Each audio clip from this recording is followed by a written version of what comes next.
একদা আল্লাহ রব্বুল আলামিন হযরত ইব্রাহিম আলাইহিস সালামকে বললেন, হে ইব্রাহিম, তুমি সিরিয়ার পথে যাত্রা করো। আল্লাহ রব্বুল আলামিনের আদেশ পেয়ে হযরত ইব্রাহিম আলাইহিস সালাম সিরিয়ার পথে যাত্রা করলেন। একাধারে পথ চলতে চলতে নমরুদের রাজ্যের সীমা অতিক্রম করে অন্য একটি রাজ্যে প্রবেশ করলেন।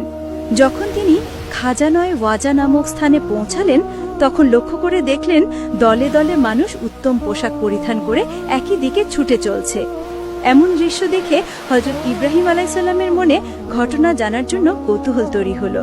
তখন তিনি জৈনিক এক ব্যক্তির নিকট জিজ্ঞেস করলেন, হে ভাই, দলে দলে মানুষ এত সুন্দর পোশাক পরে কোথায় যাচ্ছে? ইব্রাহিম আলাইহিস সালামের কথা শুনে উক্ত ব্যক্তি বলল, আজ 7 দিন যাবৎ এই রাজ্যের বাদশাহের একমাত্র কন্যা সায়রা খাতুন নিজের পছন্দ মতো বর নির্বাচন করার উদ্দেশ্যে দেশবাসীকে এক সভায় উপস্থিত হওয়ার জন্য আহ্বান জানিয়েছে। সেই মর্মে হাজার হাজার মানুষ সুসজ্জিত বেশে রাজদরবারে উপস্থিত থাকেন। এখন পর্যন্ত রাজকন্যা কাউকেই পছন্দ করেনি।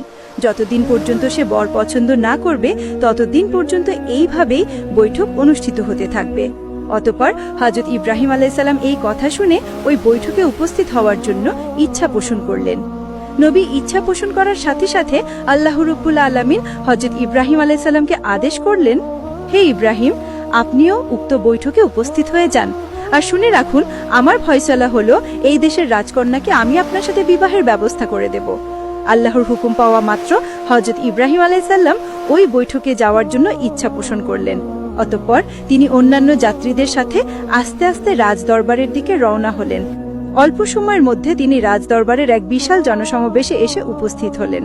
উপস্থিত হওয়ার পর হযরত ইব্রাহিম আলাইহিস সালাম লক্ষ্য করে দেখলেন, উক্ত বৈঠক এত পরিমাণ লোক উপস্থিত হয়েছে যে সামনের আসন তো দূরের কথা, মাঝেও কোনো ফাঁকা জায়গা বাকি নেই। তখন হযরত ইব্রাহিম আলাইহিস সালাম উক্ত মজলিসের একেবারে পিছে গিয়ে অবস্থান করলেন। কোন কোন রেওয়ায়েতে এইভাবে বর্ণিত হয়েছে, হযরত ইব্রাহিম আলাইহিস সালাম উক্ত মজলিসে জায়গা না পাওয়ার কারণে তিনি একটি খেজুর গাছের নিচে গিয়ে আশ্রয় গ্রহণ করলেন। অতঃপর কিছু সময় পর দেখা গেল অপূর্ব সুন্দরী রাজকন্যা তার সহচরীদেরকে নিয়ে সমাবেশের মঞ্চে আসন গ্রহণ করলেন। তিনি মণিমুক্তা খচিত একটি তাজ হাতে নিয়ে জনসমাবেশে হাঁটতে শুরু করলেন। এক এক করে সকল প্রার্থীকে দেখে যেতে লাগলেন। এভাবেই সমাবেশের সকল মানুষের লাইন পাড়ি দিয়ে একেবারে শেষ প্রান্তে এসে উপস্থিত হলেন। এরপর হঠাৎ করে রাজকন্যার দৃষ্টি নিপতিত হলো হযরত ইব্রাহিম আলাইহিস সালামের দিকে। কেননা হযরত ইব্রাহিম আলাইহিস সালামের কপালের মধ্যে ছিল নূরে মুহাম্মদী সাল্লাল্লাহু আলাইহি ওয়াসাল্লাম। সেই নূরের আলোতে সমাবেশের সকল জায়গা যেন ঝলমল করছিল, যার কারণে রাজকন্যার দৃষ্টি পুরো সমাবেশে কারো ওপরেই নিপতিত হয়নি, শুধুমাত্র হযরত ইব্রাহিম আলাইহিস সালামের দিকেই তার দৃষ্টি পতিত হয়ে যায়। এরপর রাজকন্যা আস্তে আস্তে হযরত ইব্রাহিম আলাইহিস সালামের সামনে গিয়ে উপস্থিত হলেন। ইব্রাহিম আলাইহিস সালামের কপালে যে নূর ছিল, সেই নূরের উজ্জ্বলতায় রাজকন্যা আকৃষ্ট হয়ে গেলেন এবং একনাগাড়ে বেশ কিছু সময় হযরত ইব্রাহিম আলাইহিস সালামের দিকে তাকিয়ে রইল। অতঃপর রাজকন্যা মণিমুক্তা খচিত তাজটি হযরত ইব্রাহিম আলাইহিস সালামের মাথায় পরিয়ে দিলেন।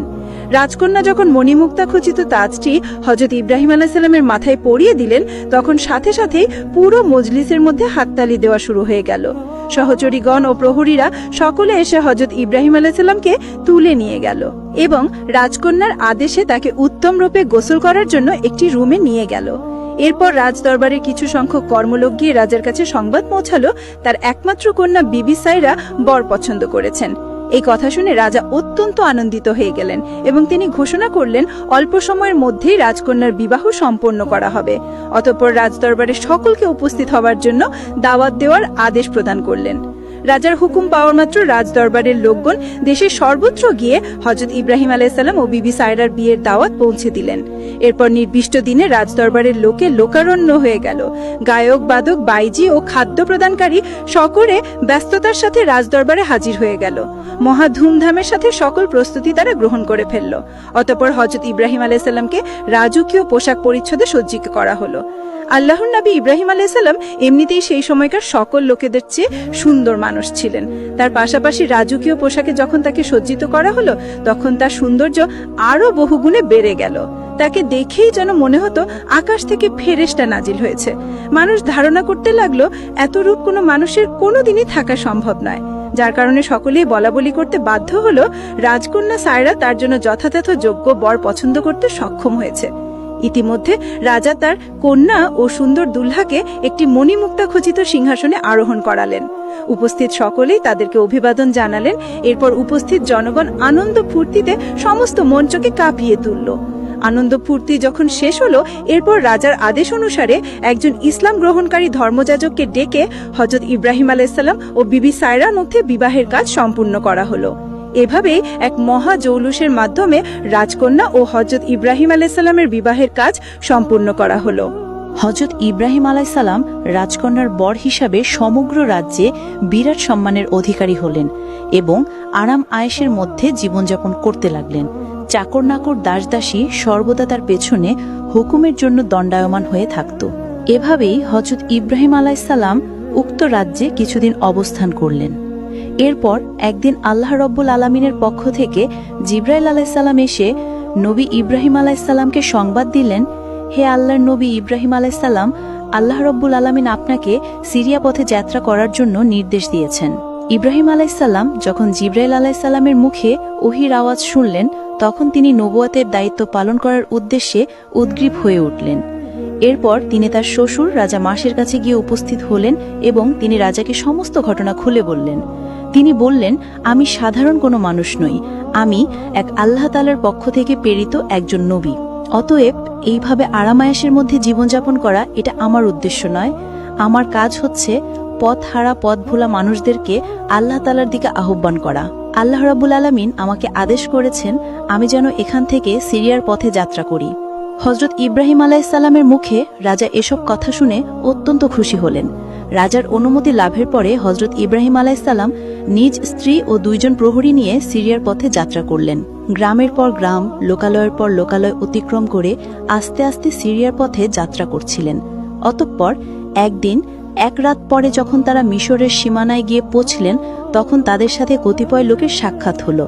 তারা হযরত ইব্রাহিম আলাইহিসসালামের পরিচয় ও গন্তব্য সম্পর্কে অবগত হওয়ার পরে বলে উঠল, মিশরের রাজা চরিত্রহীন এবং কামুক শ্রেণীর একজন মানুষ। তার পাশাপাশি সে অত্যন্ত জালিম। সে সকল রাস্তায় স্থানে স্থানে সকল লোক মোতায়েন করে রেখেছে। কোনো মানুষ ধন সম্পদ নিয়ে সে রাস্তায় যাতায়াত করলে জোর করে সেটা ছিনিয়ে নিয়ে যায় এবং সুন্দরী রমণী দেখলে তাকে অপহরণ করে নেয় এবং তাকে রাজার উপভোগের জন্য বালাখানায় নিয়ে যেতে বাধ্য করা হয়। অতএব আপনারা আপনাদের গন্তব্যকে পরিবর্তন করুন এবং মিশরে প্রবেশ না করে অন্য পথের দিকে যান। হযরত ইব্রাহিম আলাইহিসসালাম লোকগুলোর কথা শুনে খুবই চিন্তিত হয়ে পড়লেন। অতঃপর তিনি আল্লাহ তাআলার দরবারে ফরিয়াদ জানালেন, হে আমার মাবুদ, আমি এখন কি করব? তখন আল্লাহ তাআলা হযরত ইব্রাহিম আলাইহিসসালামের নিকট ওহী প্রেরণ করে বললেন, হে ইব্রাহিম, তুমি আমার হুকুমে মিশরের রাস্তা গ্রহণ করো। এরপর হযরত ইব্রাহিম আলাইহিসসালাম মিশরের রাস্তায় যাত্রা শুরু করলেন, কেননা সিরিয়ায় পৌঁছানোর জন্য অন্য কোনো রাস্তা তখন ছিল না। সিরিয়া যেতে হলে অবশ্যই মিশরের উপর দিয়ে যেতে হতো। হযরত ইব্রাহিম আলাইহিসসালাম আল্লাহ তাআলার পক্ষ থেকে আদেশ পাওয়ার পর মিশরের পথেই রওনা করে দিলেন। কিছুক্ষণ অতিক্রম করার পরে হযরত ইব্রাহিম আলাইহিসসালাম একটি কৌশল অবলম্বন করলেন। তিনি যেহেতু জানতে পারলেন যে মিশরের রাজা অত্যন্ত দুশ্চরিত্রবান এবং মিশরের লোকজন খুবই লুটোতরাজ, তাই তিনি নিজ স্ত্রী সায়রাকে একটি কাঠের বাক্সের মধ্যে বন্দী করলেন এবং তা মাথায় বহন করে আস্তে আস্তে চলতে লাগলেন। কিছুক্ষণ অতিক্রম করতেই একদল প্রহরী তাদেরকে প্রতিরোধ করে দিল এবং তারা বলা শুরু করলো, তোমাদের হাতে যা কিছু আছে আমাদেরকে দিয়ে দাও এবং এই বাক্সে কি আছে তা আমাদেরকে দেখতে দাও। এই বলে তারা হযরত ইব্রাহিম আলাইহিসসালামের কাছ থেকে বাক্সটি ছিনিয়ে নিল এবং তা খুলতে উদ্যত হলো। তখন হযরত ইব্রাহিম আলাইহিসসালাম বলল, আমার নিকট উপস্থিত যে টাকা পয়সা আছে তোমরা সমুদায় সবকিছু নিয়ে যাও, কিন্তু এই বাক্সটি খুলো না। প্রহরীরা তখন তার কথা কানে না নিয়ে বাক্সটি খুলে ফেলল এবং দেখল সেই বাক্সের মধ্যে এক অপরূপা সুন্দরী রমণী বসে রয়েছে। বাস্তবিক পক্ষে শারীরার রূপ সৌন্দর্য ছিল বর্ণনাতীত। তিনি সেই যুগের সর্বোচ্চ সুন্দরী রমণী ছিলেন। সায়রাকে তারা দেখা মাত্রই রাজার সন্তুষ্টি অর্জনের লক্ষ্যে কে কার আগে সায়রাকে রাজদরবারে উপস্থিত করবেন তা নিয়ে তাদের মাঝে ভীষণ প্রতিযোগিতা শুরু হয়ে গেল। কেননা তখন সেই রাজার হুকুম ছিল, যে ব্যক্তি রাজার মনোরঞ্জন করতে পারবে তাকে রাজা অনেক ধন সম্পদ দিয়ে পুরস্কৃত করত। তারা রাজার পক্ষ থেকে পুরস্কার পাওয়ার জন্য বিবি সায়রাকে নিয়ে টানা হেচড়া করতে শুরু করল। এরপর তারা বিবি সায়রাকে নিয়ে আস্তে আস্তে রাজদরবারের দিকে রওনা করল। উপায় না পেয়ে হযরত ইব্রাহিম আলাইহিসসালাম ও তার প্রহরীরা তাদের পিছনে পিছনে রওনা করলেন। ক্ষণিকের মধ্যেই তারা রাজদরবারে এসে পৌঁছলেন এবং প্রহরীগণ সায়রাকে রাজার সম্মুখে নিয়ে হাজির করলেন। রাজা রূপসী সায়রাকে দেখে অত্যন্ত খুশি হয়ে গেলেন এবং প্রহরীদেরকে বড় রকমের পুরস্কারে ভূষিত করলেন। এরপর রাজা হযরত ইব্রাহিম আলাইহিসসালামকে জিজ্ঞেস করলেন, হে আগন্তুক, এই রমণী তোমার কি হয়? তখন হযরত ইব্রাহিম আলাইহিসসালাম বললেন, সে আমার স্ত্রী হয়। রাজা বলল, তোমার স্ত্রীকে আমার কাছে হাওয়ালা করো। ইব্রাহিম আলাইহিসসালাম বললেন, তা আমার দ্বারা সম্ভব নয়। তখন রাজা বলল, তোমার আর মতামতের কোনো প্রয়োজন নেই, সে আমার সঙ্গিনী হয়ে চিরজীবন আমার কাছেই থেকে যাবে। এরপর রাজা দাসদাসীকে হুকুম দিল, তারা যেন সায়রাকে ভালোভাবে গোসল করিয়ে আতর গোলাপ মাখিয়ে রাজকীয় পোশাকে সুসজ্জিত করে তার বিছানায় উপস্থাপন করে। দাসদাসীরা হুকুম অনুসারে রাজকন্যাকে অন্দরমহলে নিয়ে গেল এবং ভালোভাবে তাকে সাজিয়ে রাজার বিছানায় উপস্থাপন করল। এই সময় হযরত ইব্রাহিম আলাইহিসসালাম রাজদরবারের বৈঠকখানায় বসেছিলেন এবং আল্লাহ তাআলার দরবারে ইজ্জত রক্ষার জন্য ফরিয়াদ করছিলেন। আল্লাহ তাআলা তার অনুরোধে হযরত ইব্রাহিম আলাইহিসসালামের সামনে তার সমস্ত পর্দা উন্মোচন করে দিলেন, যাতে তিনি সায়রা বিবিকে পরিষ্কারভাবে দেখতে পান। তার সাথে সাথে দাসদাসীরা বিবি সায়রার সাথে কী রূপ ব্যবহার করছে তাও যেন তিনি প্রত্যক্ষ করতে পারেন। বিবি সায়রাকে সুসজ্জিত